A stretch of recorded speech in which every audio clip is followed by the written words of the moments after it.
Welcome to Austin Faith Dialogue. I'm Carl Gronberg, host for the program. Even as we prepare this edition of Austin Faith Dialogue, graduates throughout the Austin community are walking across the stage and receiving their diploma, signifying that they have participated in a most wondrous enterprise in our community, that of public education. Today on Austin Faith Dialogue, I'm going to invite you to visit with us and meet some interesting people who have some words to say about the educational experience. Stay with us. Austin Faith Dialogue, at the crossroads of religion and life, a series highlighting the cultural and social interactions between the worshiping and religious communities in and around the capital city. Austin Faith Dialogue is brought to you by the Austin Metropolitan Ministries in cooperation with KXAN. Join us now in Austin Faith Dialogue.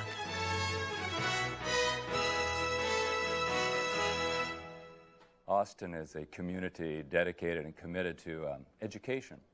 It's a priority within the life of our community. You see it in the colleges and universities that are part of the Austin area, but you also see it in schools, elementary schools, middle schools, junior high and high schools. I have with me on Austin Faith Dialogue today two of those who are committed to education. Vonna Anique is an incoming freshman at the University of Texas and a member of the class of 1999. And Derek Davis. Derek is a coach and a teacher at one of the schools in the AISD. Vonna, Derek, welcome to Austin Faith Dialogue. Thank you for being with us. Thank you. Class of 1999. Can you believe it? You're graduating from high school. How's it been, Vonna? What's it been like to be a student at Bowie High School? It's been really exciting. I'm so glad I'm going to be walking across the stage, receiving my diploma, and I've been waiting for this for 12 years, and you know, this is an exciting thing for me. What about the experience of being a high school student? Were you challenged? Did you learn? Did you grow? Did good things come out of that experience of high school? Oh yes, I've learned one thing, that challenge plays a really big role in your life. Throughout high school, I had to challenge a lot of students, and I always wanted to be that top A+ student. I always challenged a lot of my students and a lot of my classmates actually, and it was hard. It was really hard, and every time I didn't make it, I was okay, but you know, I just pushed myself harder. Yeah. Goals for the future. I know that you're going to be going to the University of Texas. You're going to start classes in June because you have some real aspirations. Tell our viewing audience, what do you want to do? What are your goals? I want to be a pediatrician. I want to go all the way. I know it's a long way, but and just graduated from high school now. It's another 12, 13 years, and I want to get my pediatrician degree. Did you sense during your years of education, elementary school, middle school, and high school, did you sense a commitment on the part of the educators who are working with you as a child and now as a young adult? Did they try to draw out the very best in you? Oh yes, especially my parents. They always did. They always said, always do your best. We'll try to give you, you know, all the things that you need so you can, you know, strive for the best and succeed to be what you want when you grow up.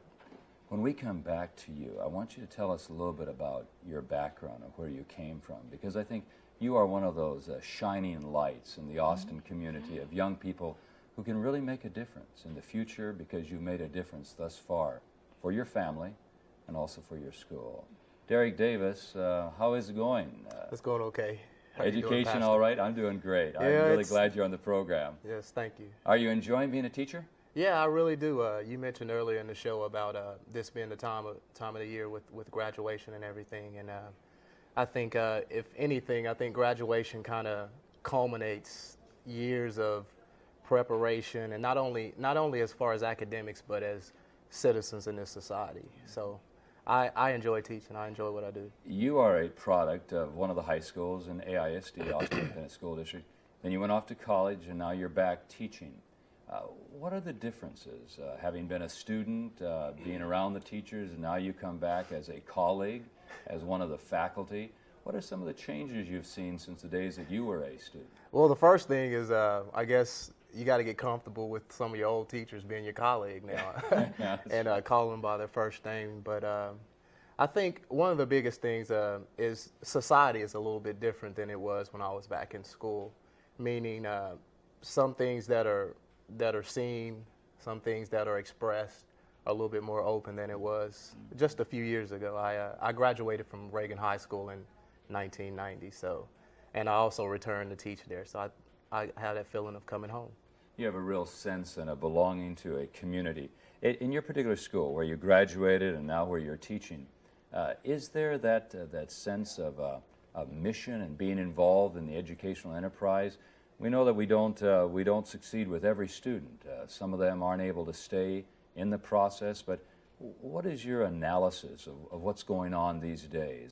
Some of the challenges you face as a teacher? Well, I guess I mentioned earlier about the differences in society, which spawns, I guess, differences in the students individually. The kids nowadays, they are more open. I mentioned that earlier. We as teachers, we have to be more open also to different strategies. I get a lot of, well, when we've done it this way and this way always worked. Well, when different classes come in, like I said, I graduated in '90 and these guys are 1999, and they're different. They're a different breed. yeah. I really, more so than anything, it's more Well, positive than Take negative. a look at this guy. 9 years ago, he was graduating high school. There's hope, you see. Hang in there. Who knows, you may go back and be a teacher and maybe not a pediatrician. Those are the options that I think are so available. And one of the things I sense as a parish pastor is that young people today have so many different options that are a part of life. Fauna, I mentioned about your experience. Tell a little bit about your family. Where did you come from? I'm Cambodian. I was born in Thailand, and then I was born at a time where there was a big old civil war in Cambodia, and I was really sick. But Jessamy Lutheran Church helped us, and Thank you. thanks to y'all so much. We're very I proud of have you. this opportunity, to live up my dreams. If it wasn't for y'all, I don't know what I'd do. What we're thankful for is that you've taken the opportunity and you're making it very special to you, and that you have some dreams and hopes and aspirations. What I want our Austin Faith Dialogue viewers to see and to experience from you as you come into their lives through this forum is that education that we have in Austin does provide opportunities for people like yeah. you. What do you think could be done that'll make education even better? If you could write something for the school board of AISD or for any of the independent school district school boards in this area, what would you tell them to do to make school a richer and better experience? More programs. Get the kids involved with school flat out. The more programs you have and the more things that kids really are interested in, and they go into those programs, they will definitely just concentrate. They actually get their feelings expressed on what they want to do or what they want to be when they grow up. The more programs you have, you get kids off the street. You get kids off, out of trouble. They can do like fun activities at school, and be involved with the students. Have the students get to know each other. That just prevents anything like hate against each other or violence. In other words, by getting to know one another, you get rid of ignorance, and ignorance Yes. is what leads to hatred and violence and those types of elements that divide and separate people from one another. Derek, what do you think as a teacher? Just to kind of piggyback off of what she says, it gives programs of whatever type of variety. They give a sense of belonging. I think we with the gang situation and that and those types of things. That's why the kids so readily join into those things because it gives them an identity.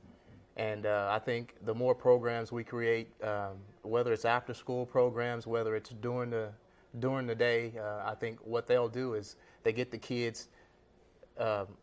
Give the kids pride in what they're doing, and in specific their school, and thus spawns, I guess, better.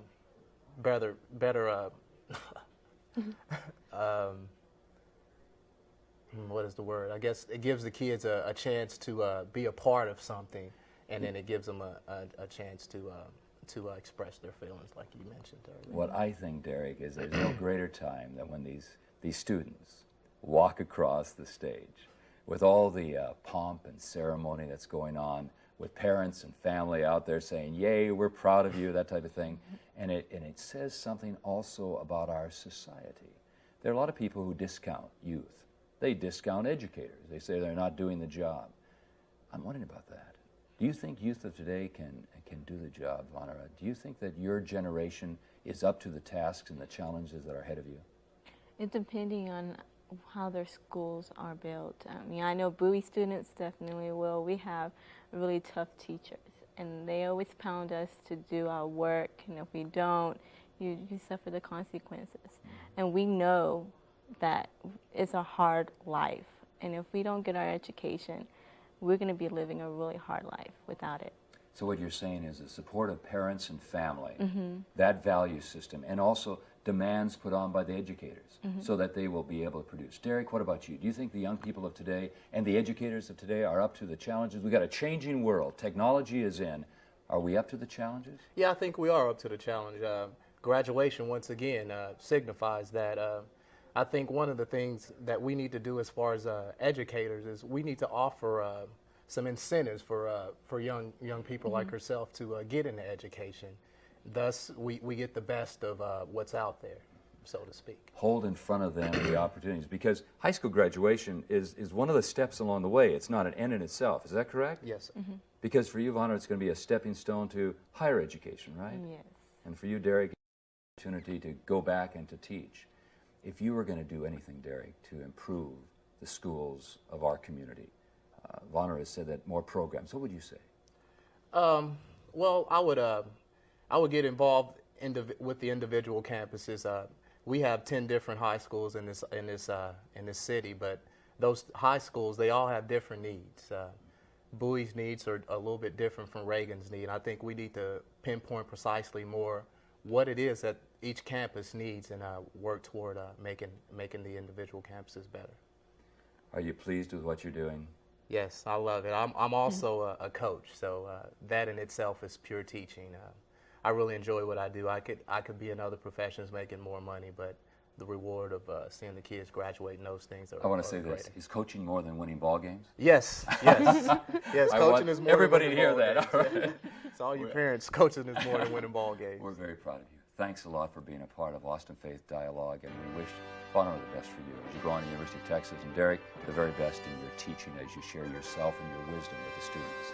We're going to take a break and tell you a little bit about Austin Metropolitan Ministries, and then we'll welcome you back to talk more about education in our community. Please stay with us on Austin Faith Dialogue.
Welcome back to Austin Faith Dialogue. We have two other guests with us on this portion of the program. Vanessa Neek is, a sister to Vanara, who was with us in the first part of the program. You are going to be a senior at Bowie High School, just finishing your junior year, finish that, and on your way to being a senior. And you said earlier, that sounds good. I like being a senior, Sounds right? great. Sounds great. And we have Dr. Lonnie, how do we pronounce the last name? Wagstaff. Wagstaff. And Lonnie is a professor at the University of Texas in the education area. That's right. And we want to talk to you a little bit about some of the possibilities of, we heard in the first part of the program, new ways of doing education, possibilities to make the educational process better. I think both of you are committed to education. And Lonnie, you have an interesting story. Tell us a little bit about where you've been and what you've done during your years of being an educator. Well, that can be a very long story also. You can look at the gray in my hair and know that I've been involved in education for a number of years. And in that span of time, I've been a teacher, I've been a principal, I've been an associate superintendent for a school district, I've been a dean of a college of education, and I've been a professor. And I've enjoyed each one. Each one has had its place in your life. Absolutely. And you also are committed to education. I'm committed to public education very strongly. Great. And young people and their potential and the opportunity for them to grow. Well, we need to develop that potential because it's the basis for us having a functioning democratic society. Vanessa, we heard a little bit about your story from your sister in the first part of the program of your family coming to this country. You have some interest in criminal justice. There are a lot of people out in our society who think that young people are only interested in gangs and that their future is going to be only in the criminal justice system. Now, you're interested in criminal justice. That's something you would like to pursue at Southwest Texas State University. Tell us a little bit about what you observe as a member of the student body at Bowie High School. What are the dynamics that play out? How do the kids, are they functioning well? Are they doing a good job? What's happening from your perspective as a student? Well, I think that after the shootings, a lot of people have actually taken it into consideration that society nowadays is kind of corrupted, and how, you know, you have to choose your friends wisely and try to be there for your friends and try to push them in the right direction. So I think that our student body has very much changed from my freshman year until now. Freshman year, I remember there were a lot of fights and a lot of little rivals and stuff in the hallways. And now I can see that everyone is either leaving them alone or actually trying to make peace in a way.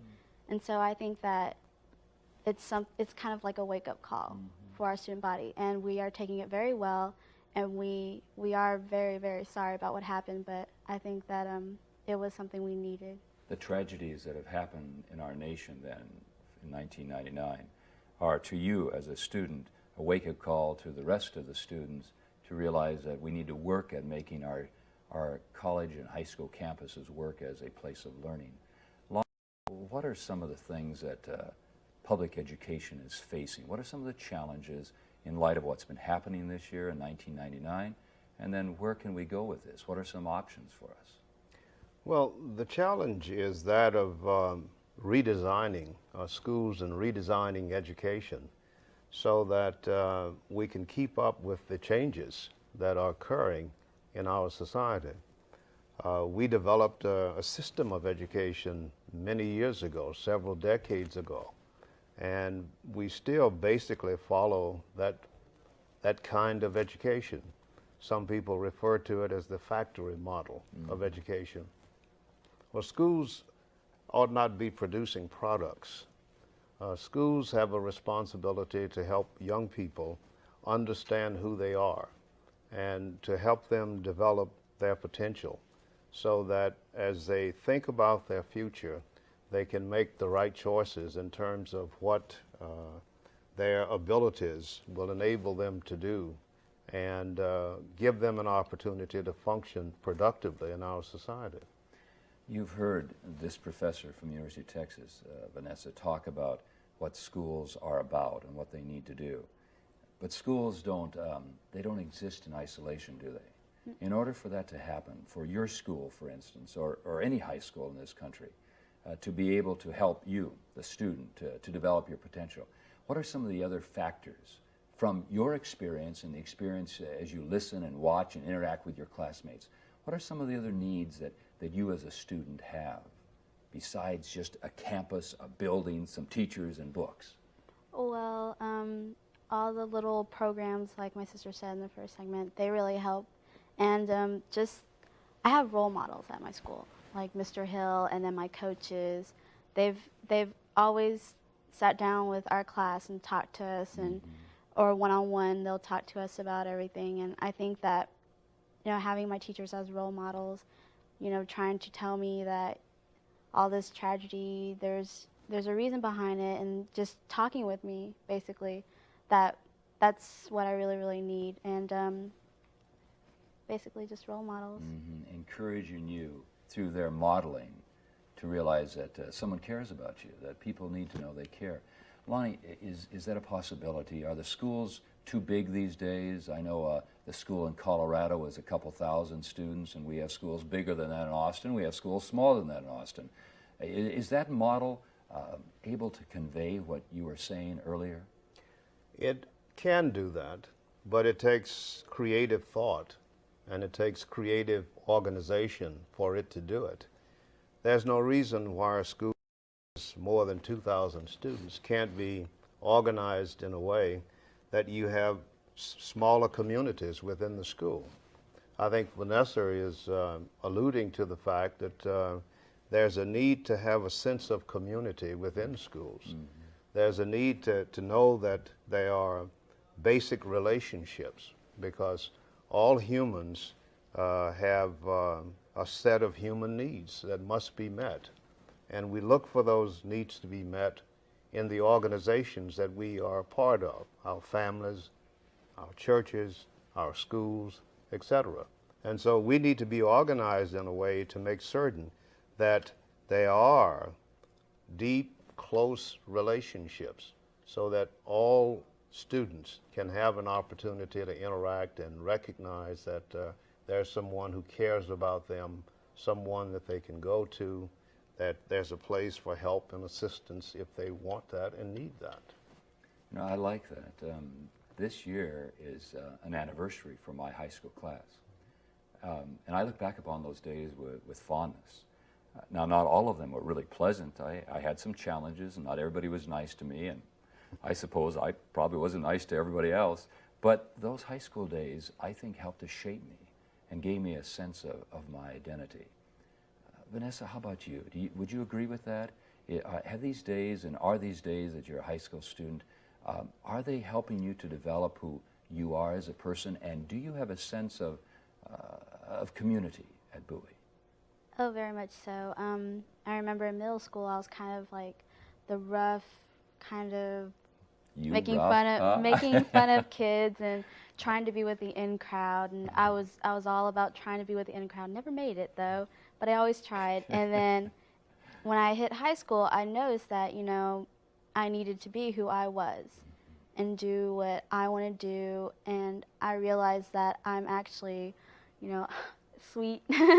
And so I kind of kept with that, and I tried to not put anybody down, and it really bothers me when I see other people put people down, and gossip goes around schools all the time, and I try not to get involved with stuff like that. So Vanessa, would you believe that that's not new? That even when I went to school so very, very long ago, that there were those people who wanted to be in the in-group and didn't make it, and that there was those people who put other people down? Do you realize that? That even went on. You guys haven't invented nastiness. That's been around a long time, That's been some. Those are the realities. I think maybe, Lonnie, we just simply know a lot more about it due to media coverage and the fact that we're much closer to one another, information from different places. What are some of the ways that you would suggest to the Austin Faith Dialogue viewing audience? There are parents out there watching this program. There are grandparents. They love their kids. They're proud of their kids. They're hopeful for their kids. What are some ways that we could restructure maybe some of our high schools just to start thinking about this? There might even be some school board members watching this program. What would you suggest to them? What are some of the things that could be done? Well, there are schools that are organized according to what is called schools within a school. There's no reason for Bowie High School to just be one big Bowie High School. There could be several high schools within a high school. There's no reason for Reagan High School to be organized as one big high school. It could be divided into 3 or 4 different high schools. And that organizational pattern would allow groups of students to work together and groups of teachers to work with them in a way that they could get to know each other. The teachers would know the students, and the students would know the teachers, and there would be workable relationships that exist between teachers and students. When you have a large school without these kinds of organizational arrangements, it's difficult to get to know 2,000 students. But you can get to know 300 or 400 students, and you can build good relationships within that kind of configuration.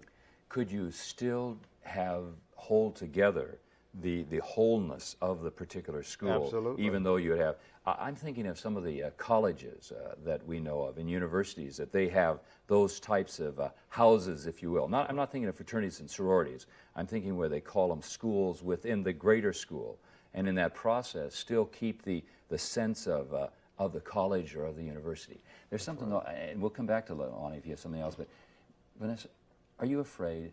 One of the things that I sense is that there's a lot of fear going on in our society, and I'm concerned about that, because I don't think we can't be creative people, and we're people of faith, and we can't be doing a lot of the good stuff that I think we can do with people like you, students like you, if we're afraid. When you get up in the morning and go to school, are you afraid? Yes, I am. I'm always careful what I say to people. Like, I sometimes don't voice my opinion because I'm afraid I might offend someone, and it's kind of like you have to watch your back all the time because you never know. Because people will differ with you. Do you think people are going to hurt you? I'm kind of scared about that. I'm kind of scared that if I say, no, I don't believe in that, I disagree with you, then they'll just turn on me. And I think early on in the program you said, though, that we can work at that. Is that what you said? How do you help people to get to that stage where if we're different from one another, that we don't have to become violent towards each other? Well, I think that it's just a lot of talking, and if you say, that's a very good opinion, and, I always thought this, and just put it politely, then they'll actually learn how to take it in and be like, oh, okay, and not handle it in a bad way. Lonnie, we're just going to have to wrap it up, but what about you? What can we do with this fear thing? Well, I think that we can give students a greater voice in our schools so that they have an opportunity to help teachers and administrators think about what needs to be done so that they can come together and work together productively without fear. I think it's the absence of the voice of students that creates a lot of the fear, because there is limited dialogue, if any dialogue at all. And I think dialogue in schools is absolutely essential, and the voice of students should be a part of that dialogue. And you've been a part of Austin Faith Dialogue. Vanessa, Lonnie, thank you very much, and thank you for being with us on Austin Faith Dialogue, and support your schools. Peace be with you.